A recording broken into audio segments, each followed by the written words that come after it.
तो मित्रों, जय श्री महाकाल।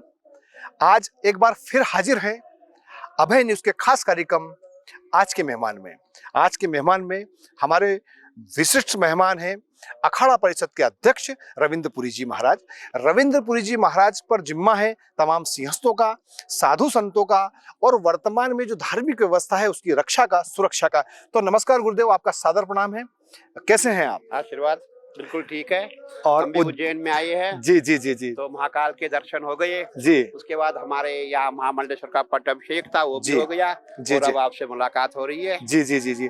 तो चलिए महाराज, अपन कुछ सिंहस्थ को लेकर आपकी जो तैयारियां, अखाड़ा परिषद की खास तौर से तैयारियां, 2 साल बाद प्रयागराज में सिंहस्थ आने वाला है, तो सिंहस्थ को लेकर आप लोग क्या तैयारियां कर रहे हैं? देखिए, जो हमारा सिंहस्थ होता है, सबसे पहले जो हमारे अखाड़े होते हैं, जितने भी अखाड़े हमारे हैं, जो हमारे वहाँ अपनी जगह होती है जहाँ में रहना होता है, जहाँ पूरे भारत से हमारे संत आएंगे, वहाँ अपनी निजी हम जो है वहाँ कैसे रहे, कहाँ रहे, कहाँ हमारा भंडार बनेगा, कुठार बनेगा, वो सब होता है। अच्छा, अच्छा, और जब मेला शुरू हो जाएगा, क्योंकि अभी 2 साल बाकी है, तो 24 के जो दीपावली होगी उसके बाद प्रयागराज में क्या है, वहाँ की जो जगह उज्जैन जैसी नहीं है। अच्छा। वो सब जो है नदी में है।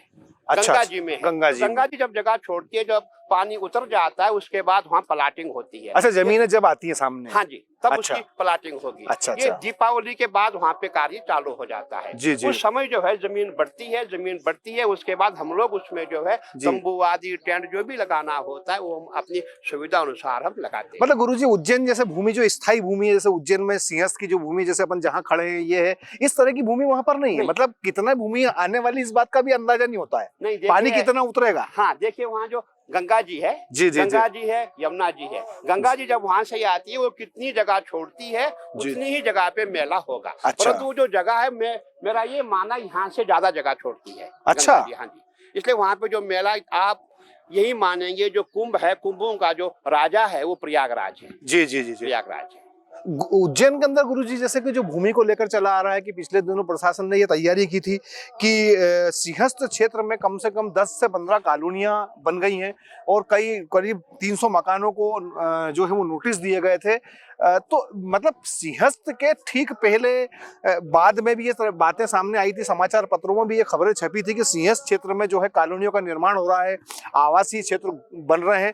तब सरकार जागती नहीं और अब बिल्कुल अब लोगों को हटाने का काम कर रहे हैं। जब हम 2004 में जो कुंभ यहाँ पड़ा था, जी जी जी, जब हम यहाँ आए थे, वहाँ जहाँ आप खड़े हैं, ये सामने जो आप जगह देख रहे हैं, यहाँ फैक्ट्री थी। अच्छा। मुर्गे खाने बने हुए थे, बहुत मतलब अतिक्रमण यहाँ पे था। अच्छा, उस समय भी प्रशासन ने पूरे जितने भी यहाँ के लोग थे सबको हटाया था, हटा करके ये जमीन खाली कराई थी। नहीं, पर गुरुजी, कारखाने हटा देना, मुर्गी खाने हटा देना अलग बात है, लेकिन लोगों को हटा देना, पहले उनके घर बनेंगे, बेचारे वो तो बेघर हो गए ना। तो संतों का तो काम दया रखना भी है ना गुरुदेव। नहीं, अब हमारी समस्या ये है कि अगर लोग मेला क्षेत्र में अतिक्रमण करेंगे, उनको हटाना बहुत जरूरी है। नहीं तो साधु संत जो आएंगे, भगत जगत आएंगे, पूरा हिंदुस्तान यहाँ आएगा, वो कहाँ पे रुकेंगे। तो गुरुजी, इसके अलावा भी जैसे अभी इन दिनों खास तौर से जैसे जीवन खेड़ी के बारे में आपने पढ़ा हो, सांवरा खेड़ी, जीवन खेड़ी का जो एरिया है, दाऊद खेड़ी का जो एरिया है, जो ये कहा जा रहा था कि ये पूरा का पूरा जो क्षेत्र है वो सिंहस्थ क्षेत्र घोषित करना चाहिए।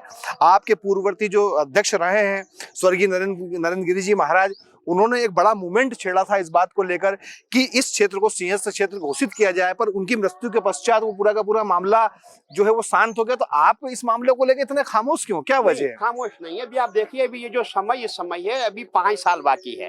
तो जब मेला नजदीक आता है, क्योंकि अभी सरकार भी बदलेगी, उसके बाद ही यहाँ की जो है जो मेला होगा, मेले के लिए क्या करना है, क्या नहीं करना है, एक योजना बनाई जाए। महाराज, जब तक तो कॉलोनी बन जाएंगी, वो फिर क्या करोगे? नहीं, ऐसा नहीं है, ऐसा नहीं। देखिए, जब पिछली बार 2016 में यहाँ कुंभ लगा था, हमने स्वयं देखा है कि उस समय जो है कि जो कुंभ हमारा था, ये जो पुल बना है, जो पुल बाईपास का पुल है जी, तो वहां से आगे मेला नहीं गया था, मेला यहाँ तक ही लगा था। तो अभी हमारा प्रयास है, जितनी भी जगह हो, जो मेला क्षेत्र की जगह है, उसमें अतिक्रमण न हो और वो कोई मतलब कोई खरीद फरोख्त ना हो। नहीं, तो पॉपुलेशन बढ़ रही है, उसके हिसाब से मेले का क्षेत्र भी बढ़ना गुरुजी जरूरी है। मतलब पहले जो लोग आ रहे थे उसके मुकाबले अब जहाँ आप देखते हैं कि 80 में जितने लोग आए, उसके मुकाबले अगले 12 साल बाद ज्यादा आए, फिर 12 साल बाद। और इन दिनों तो उज्जैन जो है वो एक तरह से देखा जाए तो बहुत बड़ा तीर्थ स्थल घोषित होने लग गया जब से महाकाल लोक बना है। नहीं, वो तो हम चाहते हैं कि जो उज्जैन है इसको जो है धर्म नगरी घोषित की जाए, हमारी भी मांग है, तो इसके लिए हम भी बात कर रहे हैं।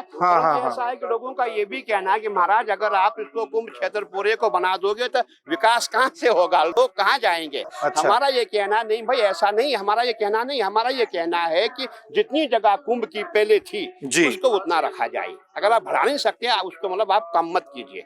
ये पर महाराज जी मेरा एक और ये कहना था कि जैसे जो दाऊद खेड़ी या जीवन खेड़ी या सांवरा खेड़ी वाला जो मामला है, उसमें नदी का जो तट है, नदी का जो तट है वो तो कम से कम साधु संतों को अपने लिए सुरक्षित रखना चाहिए ना। अब नदी के तट पर कम से कम 600-700 मीटर दूर पर कोई निर्माण कार्य नहीं हो, नदी का तो नदी की रक्षा करना भी तो आप ही लोगों का दायित्व है ना। नहीं देखिए, वो बात आपकी सही है, परंतु कभी ऐसा होता है कि जब भी कहीं जैसे जब अभी इस समय जो मेला है नहीं, यहाँ 12 साल में मेला आता है, हमारे हरिद्वार में हर 6 साल में मेला आता है, प्रयागराज में 6 साल में मेला आता है। यहाँ सबसे बड़ी दिक्कत है कि 12 साल में जब मेला आता है उस समय तक जो लोग जो है अतिक्रमण करते हैं, मकान बनाते हैं, और जब मेला आने का होता है उस समय हम जो है प्रशासन के द्वारा अतिक्रमण हटवाते हैं। महाराज जी एक बात और देखने को आ रही है इन दिनों कि पहले ये होता था कि जो धर्माचार्य हैं वो धर्माचार्य राज्य सत्ता को ये सिखाते थे कि आपको राज कैसे करना है ना। अब जरा उल्टा होता चला जा रहा है, अब तो जो है वो राजनेता धर्माचार्यों को बता रहे हैं कि आपको धर्म का पालन कैसे करना है। नहीं, ऐसा नहीं है, ऐसा नहीं। भी आप देखेंगे हमारे जो धर्माचार्य भी है, हमारे योगी जी है, यूपी के माननीय मुख्यमंत्री जो कार्य कर रहे हैं, आपने देखा होगा, पूरा हिंदुस्तान देख रहा है कितना क्राइम वहाँ पे था, और क्राइम को कंट्रोल करना यूपी में सबसे पहले मुख्यमंत्री योगी आदित्यनाथ जी है जिन्होंने यूपी में कंट्रोल किया है, और क्राइम वहाँ पे मैं समझता हूँ आप बहुत ही कम है। अच्छा, तो कहने का मतलब जो संत जब शासन करता है वो धर्म से, नीति से शासन करता है, उसको कुछ नहीं चाहिए, उसको ये चाहे मेरी जनता सुखी रहे, सर्वे भवन्तु सुखिनः, उनका ये सोचना है। तो मध्य प्रदेश में जो है वो इस तरह का महाराज जी, मध्य प्रदेश का ऐसा चल रहा है कि अब तो इन दिनों जो क्राइम के जो आंकड़े हैं वो मध्य प्रदेश के तो ऐसे हो चले कि दुनिया मतलब हिंदुस्तान में सबसे ज्यादा अपराध मध्य प्रदेश में हो रहा है, तो यहाँ भी सत्ता परिवर्तन साधु संत करेगा क्या? नहीं नहीं, ऐसा नहीं है। हमारे माननीय मुख्यमंत्री जी जो है बहुत ही अच्छे हैं, वो हम संतों से भी भड़के ऐसी बात नहीं है। हमारे बहुत वो धार्मिक व्यक्ति है, आध्यात्मिक व्यक्ति है, वो राम कथा भी उनसे कोई भी चौपाई सुनिए वो सुनाएंगे। बहुत ही अच्छे है, ऐसी बात नहीं है। जितने भी हमारा संत समाज है सभी के जो प्रिय है शिवराज सिंह चौहान जी है। अरे वाह, चलिए महाराज जी इस बातों का सिलसिला हम जारी रखेंगे, मिलते हैं छोटे से ब्रेक के बाद। चाइनीज, इटालियन, पंजाबी, गुजराती, मराठी व्यंजनों का लुत्फ उठाने चले आइए food bucket cafe and restaurant. शानदार दावत और मिनिमम दाम, शहर की भीड़ से दूर आपकी kitty party, birthday party, DJ party, conference या किसी भी तरह की मीटिंग के लिए शानदार पार्टी हॉल, फंक्शन और स्वादिष्ट भोजन का एक ही नाम, food bucket cafe and restaurant. हमारा पता होटल शांति पैलेस के पीछे, चिंतामन रोड, उज्जैन। संपर्क करें 9522222107 या फिर 9039171468। तो मित्रों एक बार पुनः हाजिर हूँ अखाड़ा परिषद के राष्ट्रीय अध्यक्ष रविंद्र पुरी जी के साथ में, उनसे चर्चाओं का दौर हम फिर जारी करेंगे। पुनः स्वागत है आपका। आशीर्वाद है गुरुदेव।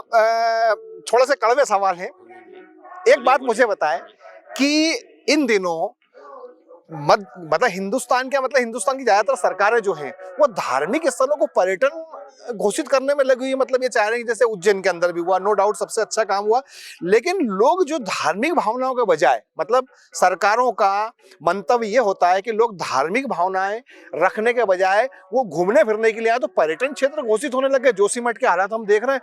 तो इसको लेकर जो है संत समाज, खास तौर से जो अखाड़ा परिषद की जिम्मेदारी बनती है, आपकी जिम्मेदारी बनती है, आपका क्या कहना है इसको लेकर? नहीं देखिए, हमारा ये मानना है यात्री जितना आए उतना कम है। अच्छा, पूरे भारत का यात्री उज्जैन में आए, उससे हमारे जो उज्जैन वासी है उनको एम्प्लॉयमेंट मिलेगा, नौकरी मिलेगी, काम मिलेगा, कोई फूल बेचेगा, कोई न कोई मतलब सबका रोजगार मिलेगा जी। बहुत अच्छी बात है।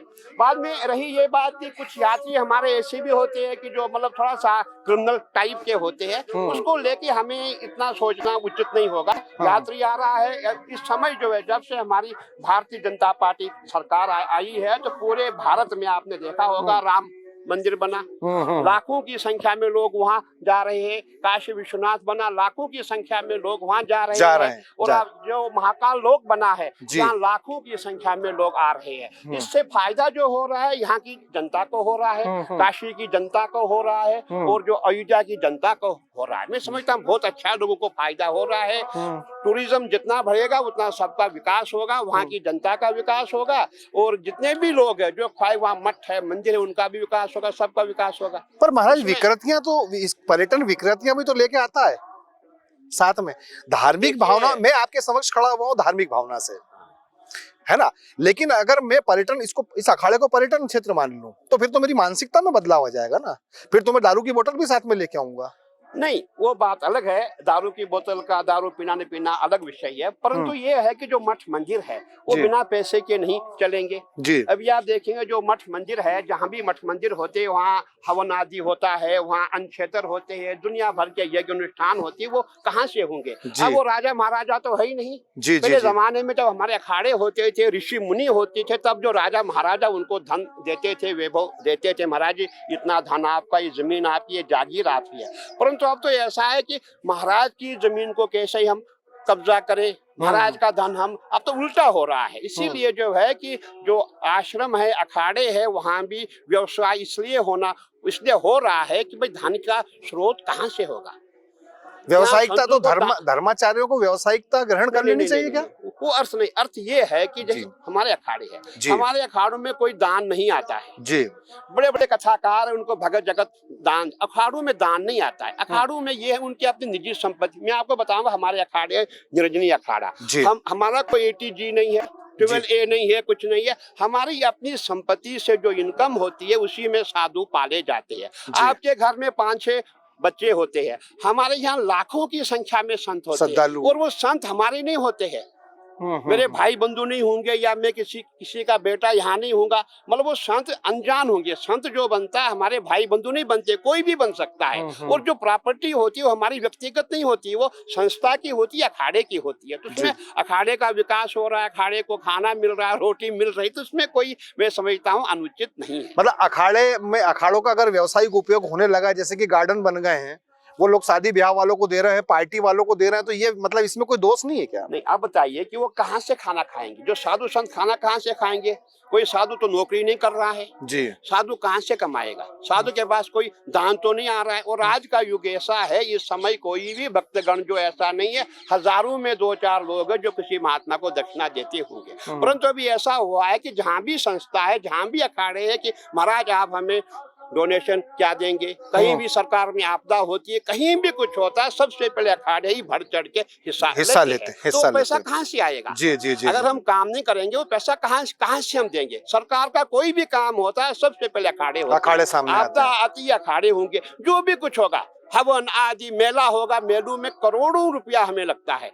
जो हमारे पंडाल लगते हैं, जो हमारा अन्नक्षेत्र चलता है, वो कहाँ से आएगा? इसलिए वो अपना स्रोत, जो हर संस्था का अपना अपना स्रोत होना चाहिए, क्योंकि अखाड़े मांगते नहीं है, स्रोत होना चाहिए। उनका अपना स्रोत होता है। जितना स्रोत होगा उतने संत होंगे। अपना स्रोत होना बहुत जरूरी है। महाराज जी, इन दिनों देखा जा रहा है कि कई साधु संत जो बिल्कुल वैभवशाली जीवन जी रहे हैं, पेंट शर्ट में घूम रहे हैं, भगवा और दूसरे वस्त्रों को छोड़ के जो है वो स्टाइलिश होते जा रहे हैं, महंगी महंगी लग्जरिया गाड़ी में घूम रहे हैं, और मतलब जिन चीजों को वो त्याग करने का जो है वो देते हैं, मार्गदर्शन देते हैं कि इन चीजों को त्याग देना चाहिए, इन भौतिक वस्तुओं को त्याग देना चाहिए।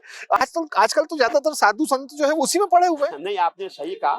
ऐसी शिकायतें कई जगहों से आती है, जो हमारे संत महात्मा होते, बड़ी मुश्किल की बात होती है कि आजकल किसी को संत बनाना बहुत मुश्किल होता है। पहले क्या था, जब हम संत बने थे तब हम आसानी से गुरु को उपलब्ध हो गए और हम संत बन गए। गुरुजी ने जो कहा वही हमने माना, हम संत बन गए। परंतु आजकल जो आपने देखा, सोशल मीडिया का जमाना है, और आजकल किसी को संत बनाना बहुत मुश्किल हो गया है। संत कहाँ से बनेंगे? समाज से ही तो आएंगे ना। तो समाज से कोई भी बच्चा जैसा उसका बिहेवियर पहले जैसा होगा, उसको बदलने में टाइम लगता है।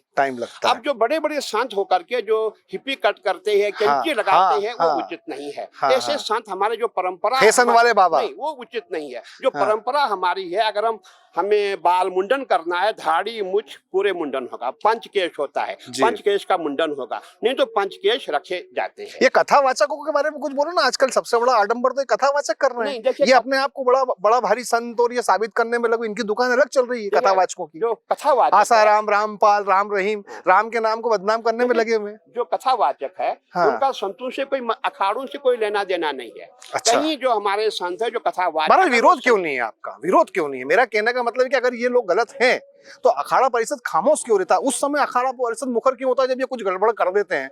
इसके पहले ये लोग रोकते, मतलब अखाड़ा परिषद रोकता क्यों नहीं है उनको कि आप हमारे धर्म का दुरुपयोग नहीं करोगे, दुकान बंद करो? बहुत अच्छी बात आपने कही।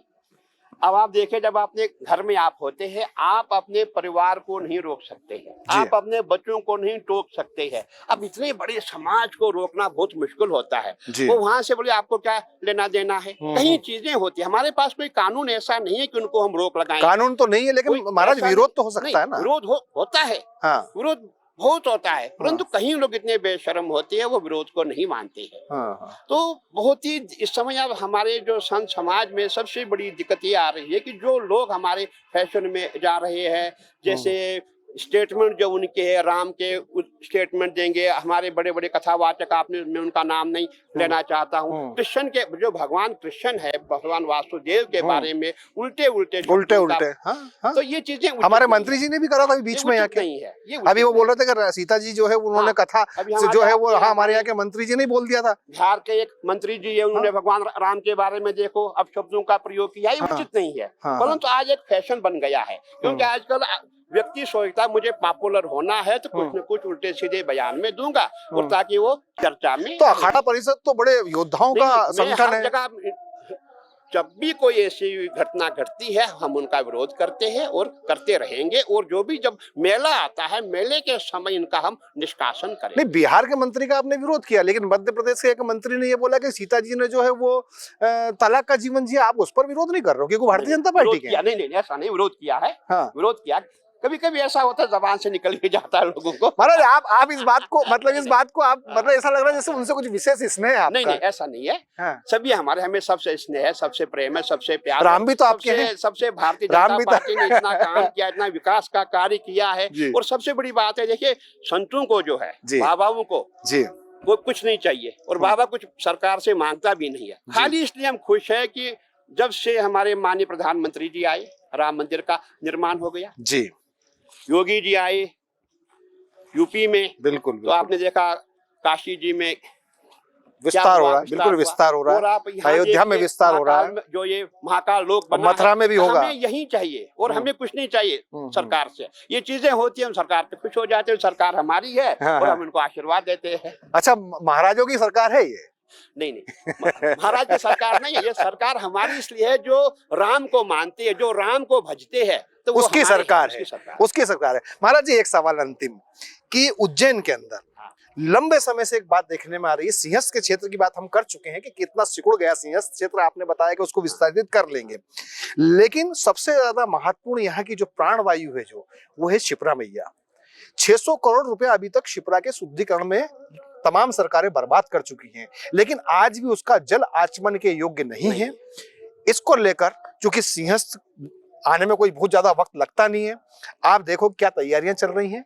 क्या पिछली बार भी साधु संतों ने शिप्रा की गंदगी को लेकर बड़ी मूवमेंट चलाई थी, साधु संत समाज ने, अखाड़ा परिषद के कई लोगों ने बहुत विरोध दर्ज कराया था कि जो शिप्रा मैया है उसको स्वच्छ जल उसका होना चाहिए, लेकिन ये अस्थायी रूप से उसके अंदर पानी डाल देते, कभी गंभीर का, कभी नर्मदा का। इसके बाद जो है वो मेला खत्म हो गया और संत समाज जब यहाँ से चला जाता तो फिर वही वापस उसमें 25 नाले उसमें घुस रहे हैं, मल मूत्र गंदगी जा रही है, उसका पानी, मतलब आचमन तो बहुत दूर की बात है गुरुदेव, उसको अगर हाथ में लेने योग्य भी पानी नहीं है, ये कई बार साबित हो चुका है। तो शिप्रा मैया को लेके अखाड़ा परिषद क्या बड़ा कोई मूवमेंट करेगी क्या? मैं कहना चाहता हूँ, जो हमारे उज्जैन के भाई बहने हैं जी, सभी लोग जागरूक हो चुके हैं जी।